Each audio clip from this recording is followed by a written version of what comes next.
All right, it's been a while. Last time we left off, we were inside of the bearish range, but let's go ahead and get into this. So this is going to be the NQ 625.25 review and outlook. So for the review, like I said previously, we were in a very large daily or macro perspective bearish range, and I advise trading inside of the range, prioritizing micro targets, whether you were in the premium side or the discount side of the range. And this was most conservative because one thing about ranges is this is pure economic activity. It's more likely this is the time that you want to prioritize day trading. You don't really want to look for swings unless you're looking to invest, right? And at that point, you might as well just continue buying as price goes down or goes up because it doesn't really matter.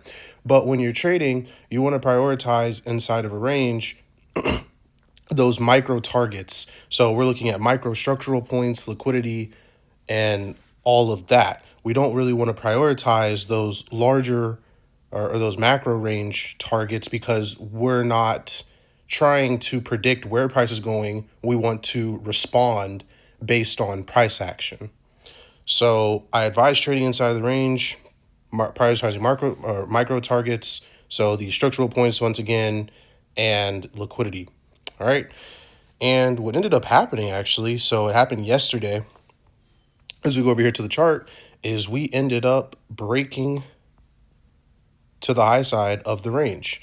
Now, remember, also in review, what I stated was if we broke the high, we'll be looking potentially for bullish plays, but that's based on the reaction that we get from the high. Do we have a form of liquidity draw where if we draw liquidity here and fall back, then we're prioritizing looking for lows again, right? Or do we break structure, sustain this high, then we continue higher? And now we're not in a bearish range, or we're outside of the bearish range, but we're not in a looking for bearish price action. We're now in a bullish run, right? That's only if we break structure to the high side here. So we'll have to look, allow price to print more candles to see what's going to happen here after we broke out of the range to the high side here. All right. So the outlook now is just to sit on our hands and wait, right? You can prioritize or not prioritize, you can day trade. But if you want to have more data to support your bias, I would advise waiting for price to give a reaction, either breaking this low or breaking this high from the macro perspective, or if you want to be a little bit more aggressive, scale down to the 4-hour time frame.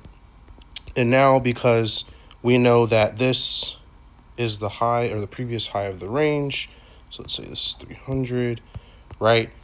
Now, what we want to look for here, if we want to be a little bit more aggressive with this, I would say we either wait for the break of this low or the break of this high, right? And then that's when you want to start looking for plays.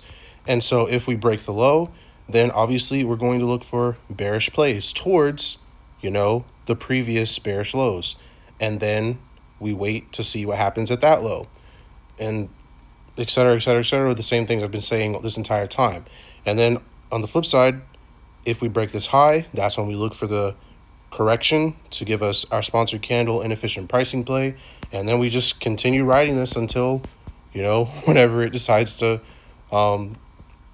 stop going higher, right? And that's it. I mean, that's it in a nutshell, is we wait for price action and then we respond to it. Pretty short one. Peace.